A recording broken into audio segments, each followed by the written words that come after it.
As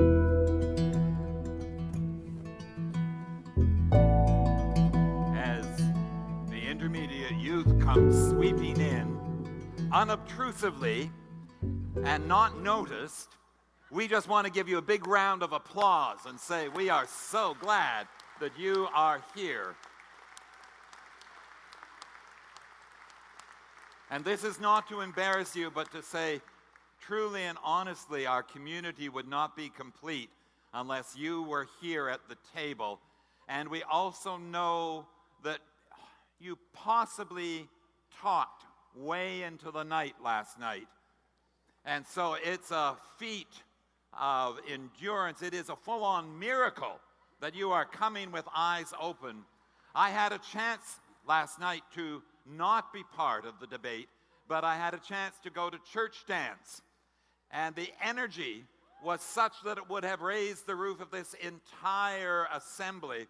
So I was given an incredible t-shirt, a blue turquoise one from Intermediate Youth, which I wore last night, and then a bright pink one that I got from Youth Forum.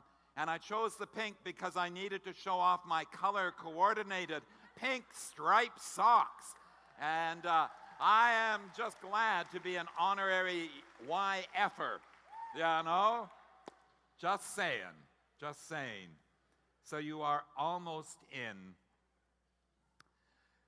It was Mark Twain who said, "History may not repeat itself, but it most certainly does rhyme."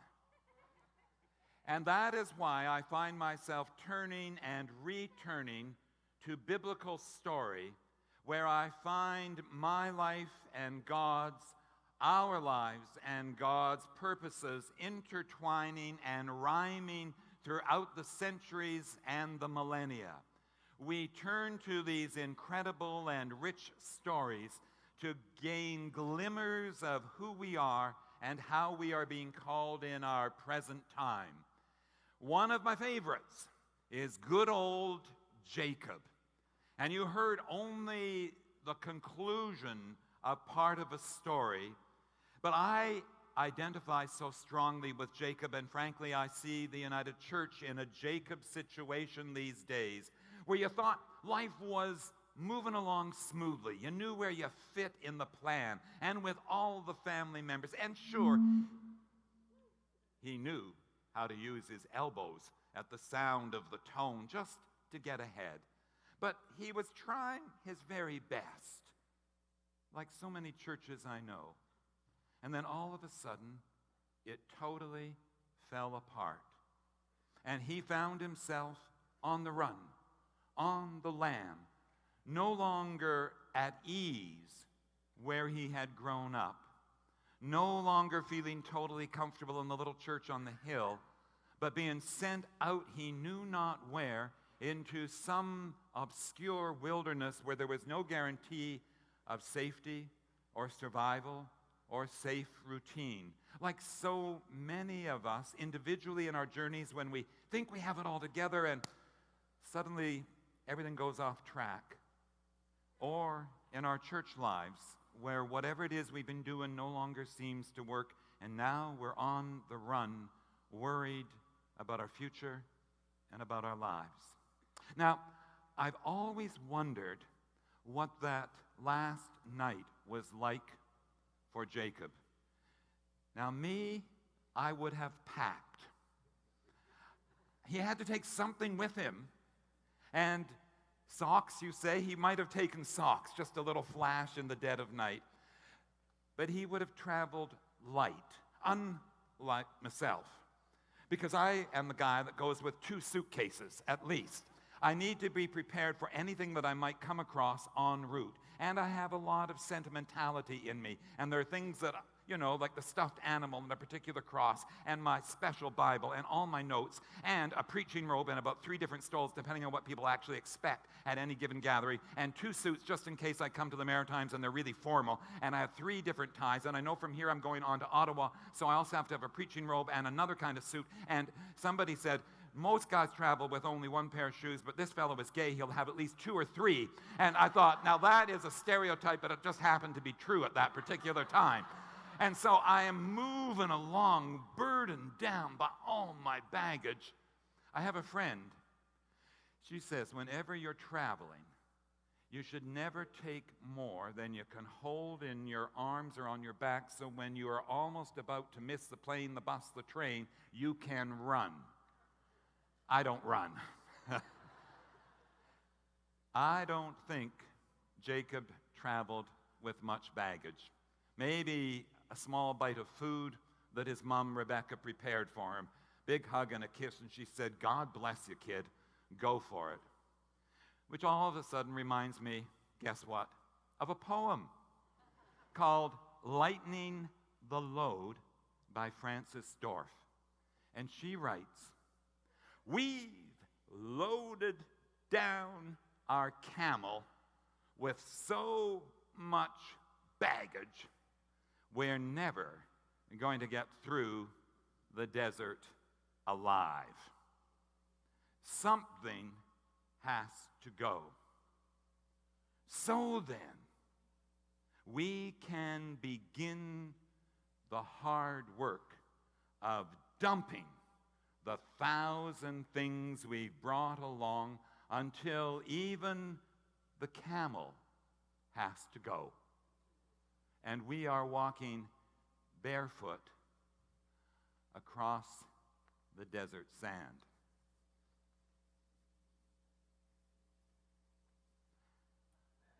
And there's no telling what might happen then. But I have heard that some people walking this way have seen a burning bush. If you forget everything else that I say, I want you to ponder now when you go home and you think, what's the baggage I need to dump? Me personally, me congregationally. What would it mean to be like a Jacob, traveling light, knowing that you're going through a wilderness, you're not even sure where you're headed, you got to travel light. What would be the camel for you and your people? Is it your beloved thin space church building? Is it your Sunday morning liturgy with bulletins galore or PowerPoints and a finely crafted, never-ending sermon? Or is it, in fact, the full-time, residential, paid, accountable minister that is there at your beck and call? What is the camel that you need to let go of? What is it that we as church, as we move into this time of challenge and comprehensive review, what's the baggage that we can let go of? And, on the other hand, what is essential? What do you need to carry along to truly remain church, united church? Would it fit in a little pack sack? Maybe a Bible. Maybe some bread and wine, so there's food for the journey. Maybe just a lot of prayer and a lot of hope, and maybe a traveling companion or two, maybe a promise. All of it would fit in a little backpack. And it's so weird for someone like me to say, how do you let go of 2 suitcases and trust that you would still love me if I wore the same outfit every single day, sweaty or not? Ask yourself, what do I need to let go of? And then, ask yourself, what would the burning bush look like? Because you see, when you let go of the baggage, it's not just a question of loss. It's a question of what might happen then. In Camel poem, people end up seeing a burning bush. And that's exactly what happened for Jacob. He went running light. He dumped his baggage, not because he wanted to necessarily. Rarely do any of us head out into wilderness times because we want to. Usually it's we've been kicked by God in the Spirit or by circumstances in the world to get out there. I have said at other times that in olden times, God sent locusts to wake up the people. In our day and age, God sends statistics. And they do an equally good job. If you're looking at numbers or bucks or leaking roofs, they move us out. But we move out so we can see a burning bush. So there's Jacob, terrified, lying down, his first night in the wilderness. And what does he get? He gets this incredible, magnificent dream, middle of the night. It's like a vision, a ladder connecting heaven and earth and the angels ascending and descending so that 2,500 years later, a group like this would be able to sing, "We are climbing Jacob's ladder," except it's the angels that are climbing up and down. And Jacob has a vision. He has a mystical encounter with God, the holy, higher power, creator, which is what we humans are hungry for. Call it burning bush. Call it a vision of the angels. Call it a glimpse of Jesus Christ, full of the Spirit. Call it whatever you will. I almost don't care. Call it the more, capital T, capital M. But recognize that what we're hungry for is encounter with God. And when we come to the time to talk about the comprehensive review, we need to remember primarily we're going to look at the wineskin, the structures. They're important. But if you're like me, what you really want is the wine. I mean, you know what I mean by that, don't you? I mean, I want the Spirit. I want the bubbles. I want the energy. I want the life. I want the transformation. I want it for me. I want it for you. I want it for the church. The new wine, the burning bush, the dream. Secondly, Jacob wakes up and he discovers that exactly where he is the place of holiness. Sometimes we think we need to be in a great cathedral. Sometimes we imagine it must be Sunday morning with an organ or a praise band. Sometimes we think the golf course. Sometimes the mountaintop, the sunset. What Jacob discovers is a little piece of dirt. His pillow was a rock. And if you've been out in that wilderness, it seems to be nothing but rock and scrub. Seems like it could be parts of the Maritimes. And he finds that this place is where the holiness resides. And I want to say to each of you and to every congregation represented here, wherever it is you are, that is the place that is holy.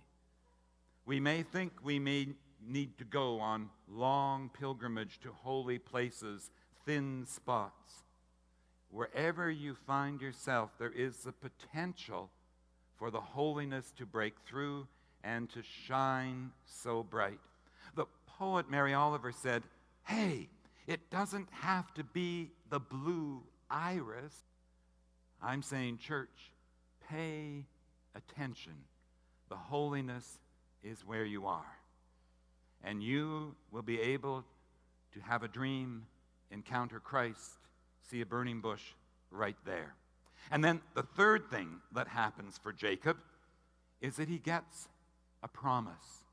It's not just angels going up and down where you go, OMG, and mean it literally, but he gets a promise, a voice, a dream, a heart reassurance. And this godly voice says, wherever you go, I will be with you. Which is so reminiscent of yesterday's passage from Isaiah. Fear not, I have redeemed you, I have called you by name. When you go through the rivers, you shall not drown, and the water shall not overwhelm you. When you go through the flames, you shall not be consumed, and the fire shall not burn you.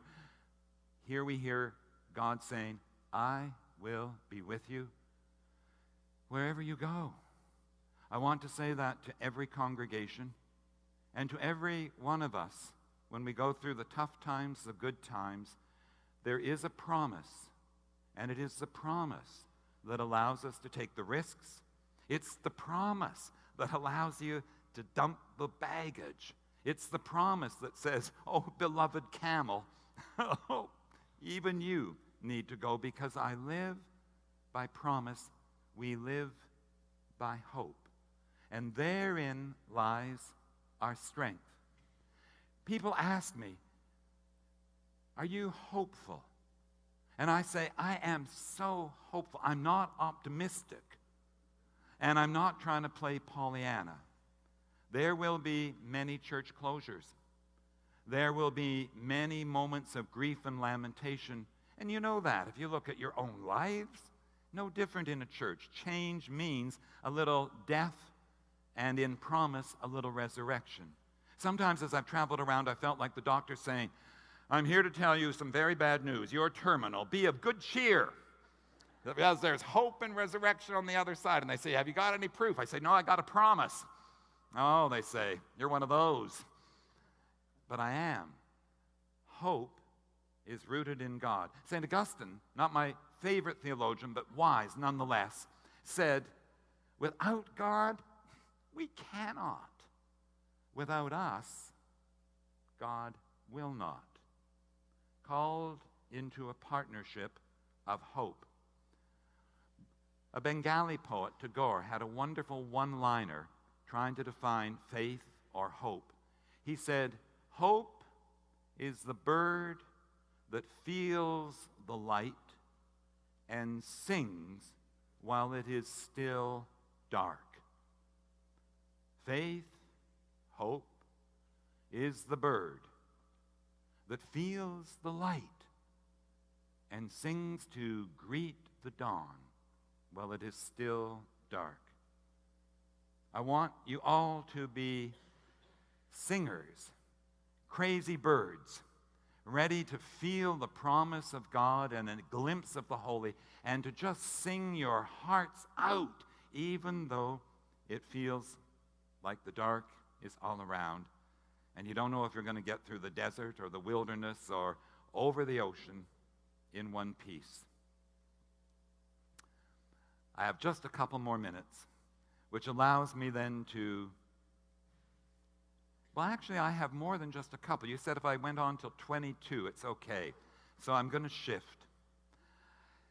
I want to talk about a person who lived by trust and hope, who dumped the baggage, paid the price, and yet was a man of hope, faith, and life. And that is Archbishop Oscar Romero.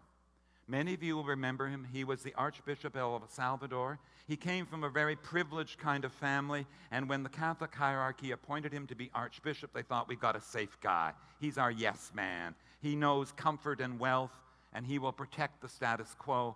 And he was elected Archbishop, and all of a sudden God grabbed him. Was it a dream? Was it a burning bush? And he became a wild radical. Catherine Anderson would have loved him. And he kept pushing for justice, and he pushed for equality, and he pushed for a change in the world. And then on March 24th, 1980, they shot him dead in the middle of serving communion. But he said, even though they kill me, my blood will become the seeds of renewal and life within the church. Just last Saturday, 1 week ago, the Roman Catholic Church beatified Oscar, which means that in a year or two, he will become a saint. Now, we Protestants, we go all weird when we talk about saints, like, oh, Lord, where is Martin Luther and the Reformation? But we also recognize that there are people in whom the light shines. You see a glow within them, and you recognize, here's a person who knows the promise, who's seen the burning bush. 250,000 people filled the squares of El Salvador in wild celebration of Oscar's beatification. And I share with you some lines that he offered just a short while before his death. And he said, it helps now and then to step back and take the long view. Not only is the kingdom of God beyond all our efforts, it is beyond our vision. In our lifetimes, we accomplish only a fraction of the magnificent enterprise that is God's work. What we do will never be complete, which is another way of saying that the kingdom is always beyond us. No statement, even made by Maritime Annual General Meeting, not in the poem, no statement will ever include everything that needs to be said.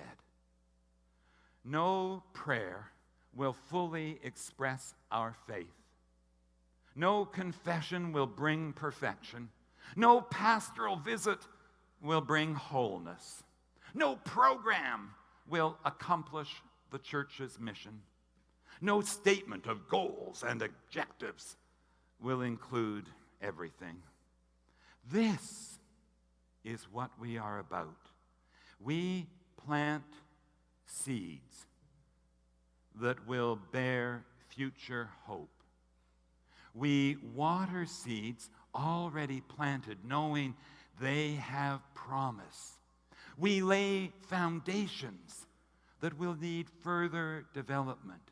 We provide yeast that will create effects beyond our capacity.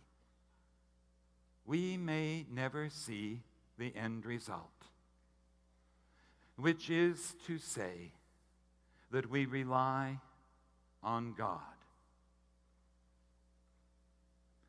We cannot do everything, and there is some freedom and liberation in this realization. It means we can do something, and we can do it very well. Yes, it is not complete, but it is a beginning. It is a step along the way, an opportunity for the Lord's grace to enter and bring about fulfillment. We will not see the end results. And this is the difference between the workers and the master builder. Friends, we are the workers, not the master builder. We are ministers, not the Messiah. And we are prophets of a future that is not our own. So then, be birds of hope. Feel the light and sing to greet the dawn while it is still dark. Remember the burning bush, the dream, the Christ. Remember the holiness of where you stand. And remember the everlasting promise of the precious Lord, who will hold your hand, my hand, our hand, and lead us on, and lead us on. Amen.